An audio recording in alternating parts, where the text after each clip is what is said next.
सबसे पहले लोकसभा स्पीकर के नामांकन का आज आखिरी दिन है। आज दोपहर 12 बजे नामांकन पत्र दाखिल करना होगा। सरकार की कोशिश है सर्वसम्मति से स्पीकर के चुनाव की। स्पीकर पद के लिए ओम बिरला का नाम सबसे आगे है। राजस्थान के कोटा से 3 बार के सांसद हैं। डिप्टी स्पीकर पद के लिए डी पुरंदेश्वरी का नाम सामने आ रहा है। आंध्र प्रदेश बीजेपी की अध्यक्ष हैं डी पुरंदेश्वरी।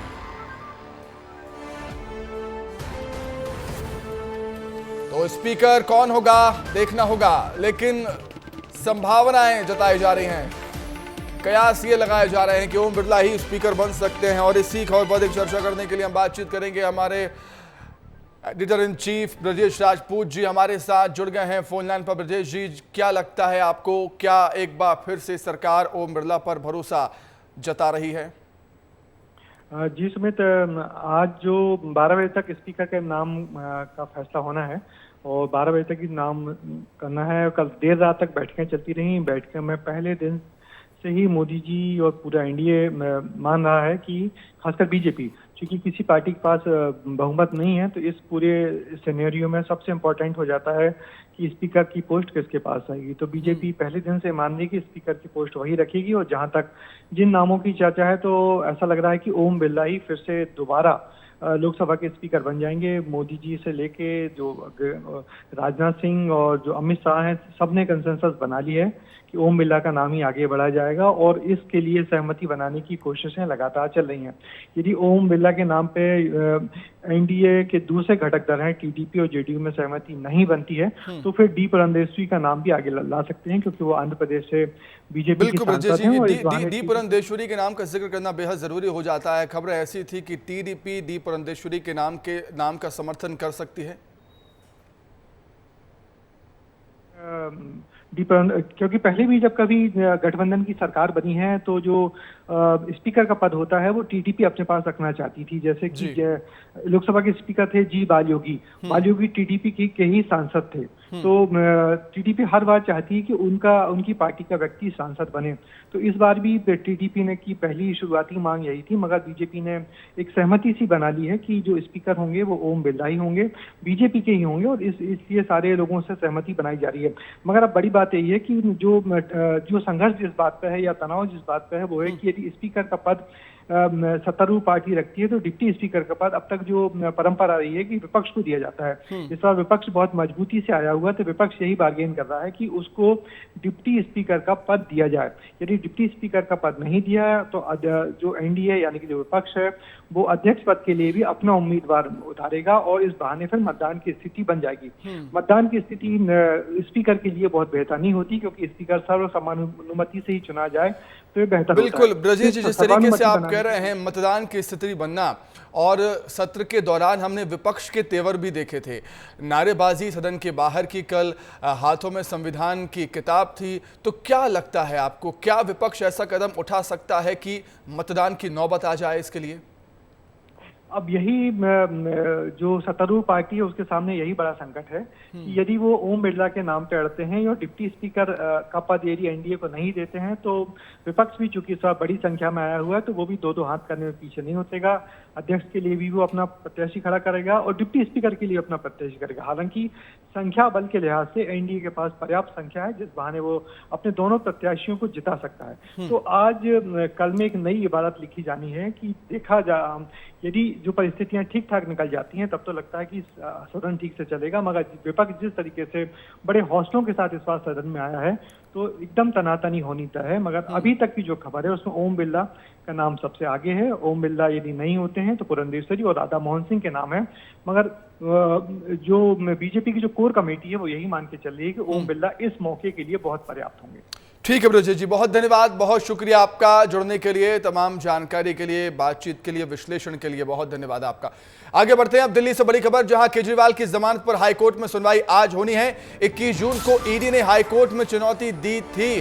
केजरीवाल की जमानत याचिका को जमानत मिल गई थी उनको, लेकिन चुनौती दे दी ईडी ने, तो जमानत पर रोक लगा दी। दोपहर 2:30 बजे सुनवाई होगी। कल सुप्रीम कोर्ट ने हाईकोर्ट के फैसले का इंतजार के लिए कहा था। कल सुप्रीम कोर्ट ने हाईकोर्ट के फैसले के इंतजार के लिए कहा था। तो आज एक अहम दिन केजरीवाल के लिए, आम आदमी पार्टी के लिए। केजरीवाल की जमानत पर हाईकोर्ट में सुनवाई है आज। 21 जून को ईडी ने हाईकोर्ट में चुनौती दी थी उनकी जमानत को, तो रोक लग गई। फिर दोपहर 2:30 बजे सुनवाई होनी है और कल सुप्रीम कोर्ट ने हाई कोर्ट के फैसले के इंतजार के लिए कहा था। अधिक जानकारी के लिए हम सीधे रुख कर लेते हैं दिल्ली का। हमारे सहयोगी अमृत तिवारी हमारे साथ जुड़ गए हैं लाइव। अमृत, बेहद महत्वपूर्ण दिन हम कह सकते हैं केजरीवाल के लिए, आम आदमी पार्टी के लिए। जमानत मिल चुकी थी लेकिन ईडी ने चुनौती दी, जमानत पर रोक लग गई। सुमित, देखिए ये आम आदमी पार्टी के लिए आज का दिन बेहद ही अहम महत्वपूर्ण है, क्योंकि एक तरफ जिस पीड़ा से और जिस दौर से आम आदमी पार्टी गुजर रही है उसमें अगर अरविंद केजरीवाल को राहत मिलती है तो नो डाउट उनके लिए एक मरहम का काम करेगा, लेकिन इसके चांसेस बहुत ही कम दिखाई दे रहे हैं। क्योंकि जब ईडी ने सुप्रीम कोर्ट में भी जब अपना पक्ष रखा था तो उसने कहा था कि इस मामले में सही तरीके से निचली अदालत ने जो है तमाम जो दलीलें थी उनकी और जो साक्ष्य पेश किए थे उसके ऊपर गौर नहीं फरमाया, ध्यान नहीं दिया है, लिहाजा उसके देखे बिना कोई फैसला नहीं होना चाहिए। बाद में सुप्रीम कोर्ट ने इस मैटर को जो है हाई कोर्ट के पाले में ही फेंक दिया कि चूंकि हाई कोर्ट को उन्होंने बताया, ये भी कहा कि हाई कोर्ट का फैसला आदेश असामान्य है, लेकिन वहीं से जो है निपटारा होना चाहिए। अब हाई कोर्ट में दोपहर बाद इस पर जो है सुनवाई होनी है और देखना है कि केजरीवाल को इस मामले में उन्हें राहत मिलती है या फिर जिस तरह का जो दौर देखा गया हाई कोर्ट में वही दोहराया जाएगा, ये देखने वाली बात होगी। लेकिन कुल मिलाकर आम आदमी पार्टी के भीतर जो है एक धुगधुगी सी बनी हुई है, उनके नेताओं के बीच भी ये देखा जा रहा है कि असमंजस सी स्थिति बनी हुई है। उनके जो वकील है अभिषेक मनु सिंघवी, वो लगातार इस बात पे जोर देते रहे हैं कि देखिए उनकी तरफ से जो भी दलीलें दी गई हैं वो कानून सम्मत है और अरविंद केजरीवाल को लेकर के जो ईडी सवाल उठा रहा है वो कहीं से भी तर्क सम्मत नहीं है। केजरीवाल जो एक लॉ अबाइडिंग पर्सन है, आदमी है, और वो उसके ऊपर प्रतिबद्ध हैं, लेकिन ईडी का कहना है कि साक्ष्य जो है इनकी दलीलों से मेल नहीं खाते हैं और इसी को लेकर के जो है क्या कहते हैं ईडी के जो पक्ष है एएसवी राजू, वो लगातार कोर्ट में अपना दलील रख रहे हैं। ठीक, बहुत शुक्रिया अमृत जुड़ने के लिए, तमाम जानकारी के लिए बहुत धन्यवाद आपका। देखने वाली बात होगी क्या होता है आज। तो देखिए, एक तरफ आम आदमी पार्टी की मुश्किलें कम होने का नाम नहीं ले रही, वहीं दूसरी तरफ दिल्ली की जल मंत्री आतिशी की तबीयत बिगड़ गई है। उनका ब्लड शुगर लेवल आधी रात को 36 तक गिर गया था, जिसके बाद उन्हें अस्पताल में तुरंत ही एडमिट करना पड़ा। आतिशी पिछले 5 दिन से भूख हड़ताल कर रही हैं, वो कुछ भी नहीं खा रही। आतिशी हरियाणा से दिल्ली के हिस्से का पानी जारी करने की मांग पर अनिश्चितकालीन भूख हड़ताल कर रही हैं और इसी बीच उनकी तबीयत बिगड़ गई।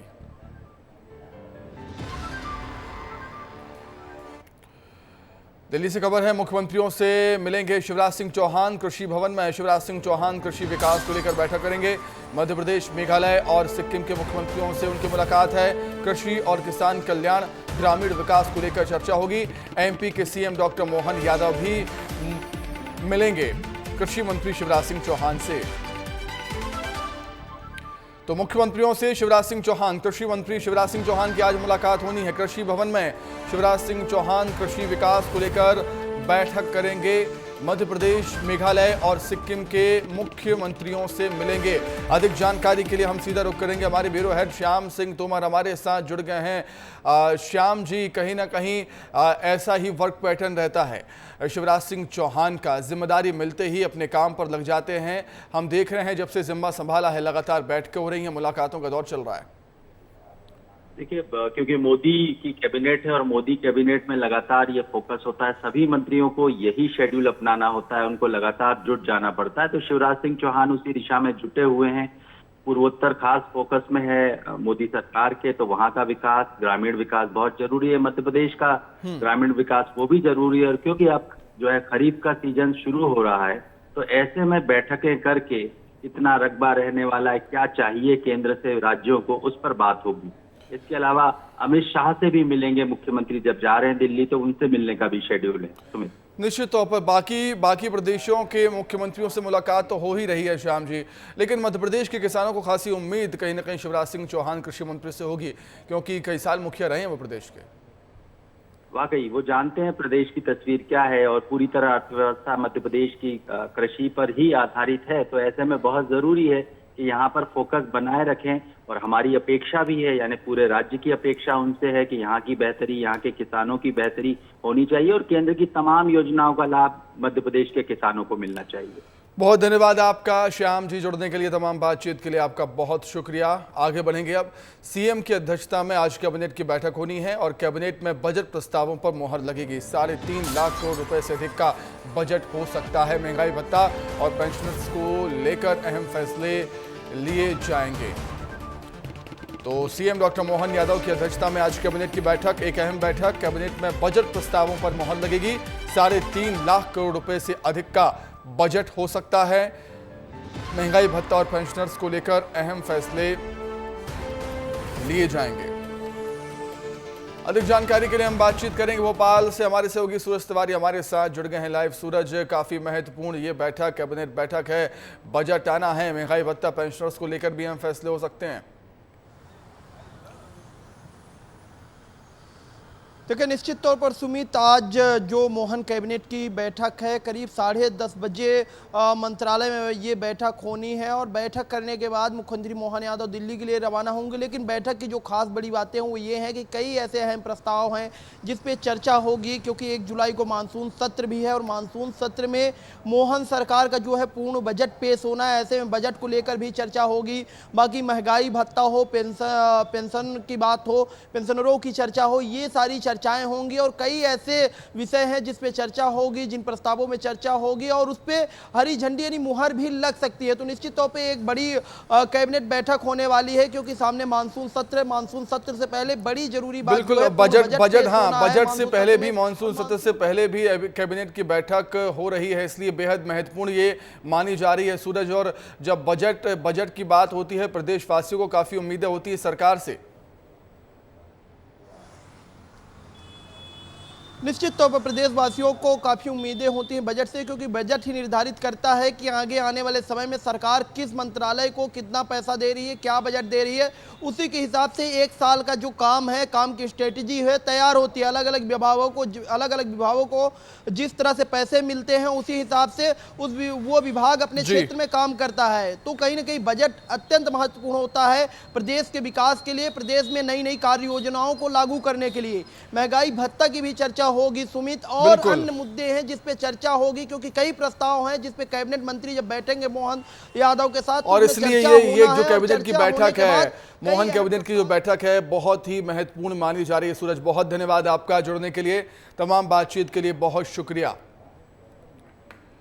आगे बढ़ते हैं। कांग्रेस के शासनकाल में लगाए गए इमरजेंसी के विरोध में बीजेपी आज पूरे प्रदेश में काला दिवस मनाएगी।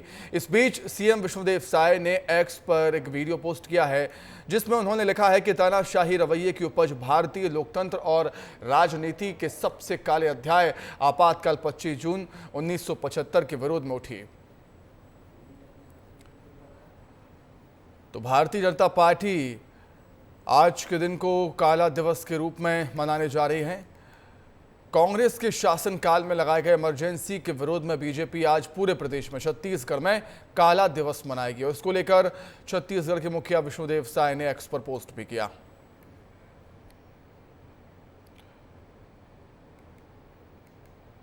तो कांग्रेस के शासनकाल में लगाए गए इमरजेंसी के विरोध में काला दिवस मनाने की तैयारी में है। तो जिस तरीके से देखा आपने, बीजेपी, अब आगे बढ़ते हैं। बीजेपी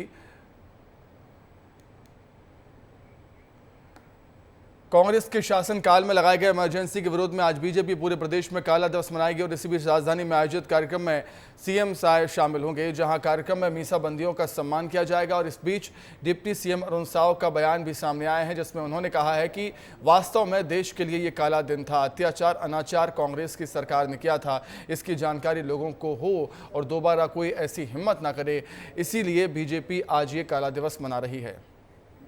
जिस प्रकार से संविधान को बंधक बनाने का काम इंदिरा गांधी ने किया था आपातकाल लगाकर, कि इस महीने जिस प्रकार से लोगों के नागरिक अधिकारों का हनन करके तानाशाही दिखाई थी और हजारों लोगों को जेल के अंदर डालने का काम, न्यायपालिका, मीडिया, सबकी स्वतंत्रता का हनन करने का काम और देश के लोगों को प्रताड़ित करने का काम कांग्रेस पार्टी इंदिरा गांधी की सरकार ने किया था,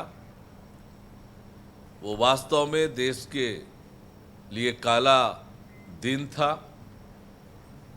रायपुर से खबर है जहां पर बीजेपी मनाएगी मतदाता अभिनंदन कार्यक्रम। प्रदेश की 90 विधानसभा सीट पर मनाया जाएगा कार्यक्रम। सीएम सांसद कार्यक्रम में मतदाताओं का अभिनंदन करेंगे। 27 जून से 14 जुलाई तक कार्यक्रम होंगे। मतदाताओं से फिर से जुड़ेंगे बीजेपी के नेता। संजय श्रीवास्तव होंगे समिति के संयोजक। अशोक बजाज, भरत सिसोदिया, उपकार चंद्राकर सदस्य रहेंगे। तो बीजेपी मतदाता अभिनंदन कार्यक्रम शुरू करने जा रही है प्रदेश में। वहीं भोपाल नगर निगम का बजट 2 जुलाई को आएगा। बजट बैठक में पेश किया जाएगा बजट। महापौर मालती राय पेश करेंगे बजट। 2500 करोड़ रुपए का बजट पेश हो सकता है। 10 फरवरी को अंतरिम बजट पेश हुआ था। भोपाल नगर निगम का बजट 2 जुलाई को पेश होना है, आना है। बजट बैठक में बजट पेश किया जाएगा। मेयर मालती राय बजट पेश करेंगी। 2500 करोड़ रुपए का बजट पेश हो सकता है। 10 फरवरी को अंतरिम बजट पेश हुआ था। उधर रायपुर में हार की समीक्षा के लिए कांग्रेस फैक्ट फाइंडिंग कमेटी गठित की गई है, जिस पर डिप्टी सीएम अरुण साव ने कहा कि यह सभी राजनीतिक दलों का आंतरिक काम है, व्यवस्था है, अधिकार है। लेकिन समीक्षा से निकलेगा क्या? कांग्रेस ने सरकार रहते देश प्रदेश की चिंता नहीं की, सिर्फ एक ही परिवार की चिंता की। ये सभी राजनीतिक दलों का अपना आंतरिक काम है, व्यवस्था है और ये अधिकार है, पर समीक्षा से निकलेगा क्या? जब आपने अपनी सरकार रहते हुए न देश की चिंता की, न प्रदेश की चिंता की, एक परिवार के लिए काम किया, अपने स्वार्थ के लिए काम किया और इसलिए समीक्षा से कुछ लाभ कांग्रेस पार्टी को नहीं होना है। कांग्रेस में न नेतृत्व है, न नियत है, न उनके पास कोई कार्यक्रम है। वहीं सागर में सड़क पर घूम रहे मवेशी आए दिन हादसों का कारण बनते जा रहे हैं। ऐसा ही कुछ बीती रात देखने को मिला, जब सड़क पर बैठे मवेशी से तेज रफ्तार बाइक सवार टकरा गया और टक्कर इतनी तेज थी कि युवक और गाय के बछड़े की मौके पर ही मौत हो गई।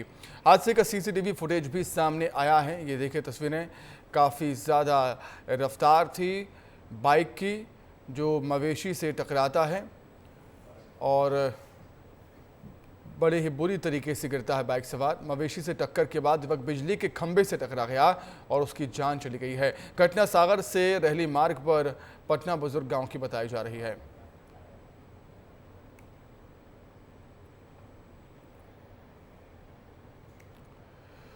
उधर मुरैना जिले में रेत पत्थर नकल और मिलावट के बाद एनजीओ माफिया भी सामने आया है। महिला एवं बाल विकास के अधिकारी और कर्मचारियों की मिलीभगत से एनजीओ ने मुरैना में बड़ा फर्जीवाड़ा किया और यहां झूला घरों के बंद होने के बाद भी विभाग की मिलीभगत से एनजीओ ने लाखों रुपयों का अनुदान डकार दिया है। वहीं इस मामले में मुरैना कलेक्टर ने जांच कर दोषियों पर कार्रवाई करने के निर्देश दिए। जांच के बाद देखना होगा कलेक्टर इन अधिकारी और एनजीओ संचालकों पर क्या कार्रवाई करेंगे। ये प्रकरण आपके द्वारा संज्ञान में लाया गया अत्यंत गंभीर चीज है। हम लोग तत्काल इसके लिए जांच समिति गठित कर रहे हैं और इसमें जांच आदेशित है। तथ्यात्मक जांच होने के बाद जो निष्कर्ष आएगा उसके आधार पर इस प्रकरण में कोई आगामी टिप्पणी की जा सकती है। उज्जैन रेंज पुलिस महानिरीक्षक संतोष कुमार सिंह देवास पहुंचे, जहां परेड ग्राउंड पर वार्षिक परेड का निरीक्षण किया और इस दौरान एसपी संपत उपाध्याय, एएसपी जयवीर सिंह भदौरिया और सीएसपी समेत एडिशनल एसपी ट्रैफिक भी मौजूद रहे।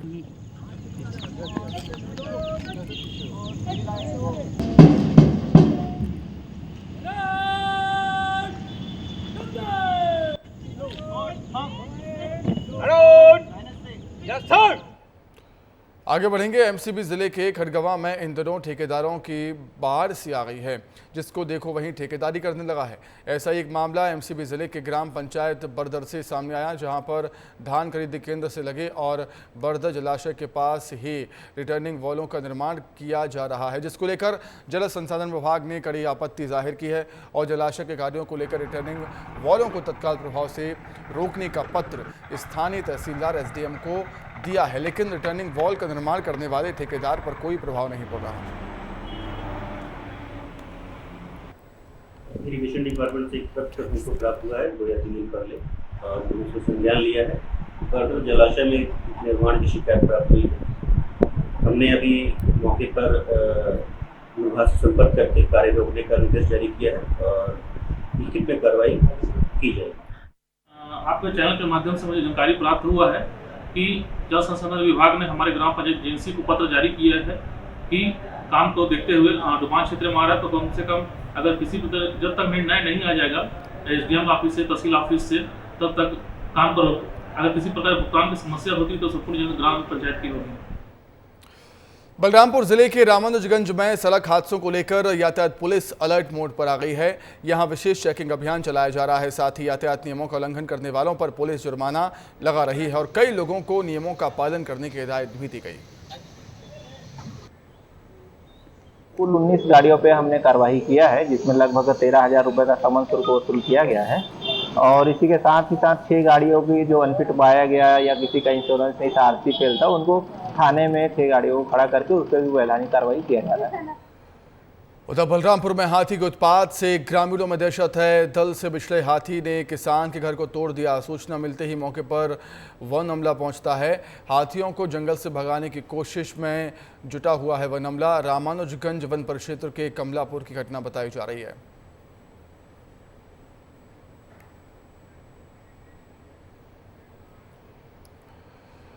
बलरामपुर जिले में मानदेय भत्ता नहीं दिए जाने के चलते पटेल संघ ने कलेक्टर को ज्ञापन सौंपा और कहा कि कांग्रेस शासन काल में भूपेश बघेल ने वादा किया था कि सभी को मानदेय भत्ता दिया जाएगा, लेकिन हम लोगों को दरकिनार कर दिया गया है, जिसके चलते पटेल संघ ने 2 सूत्री मांगों को लेकर कलेक्टर को ज्ञापन सौंपा, निराकरण की मांग की। मांग शासन स्तर से संबंधित है, उनका आवेदन शासन स्तर पर प्रेषित कर दिया जाए। मांग शासन स्तर की है, निर्णय शासन स्तर पर भी है।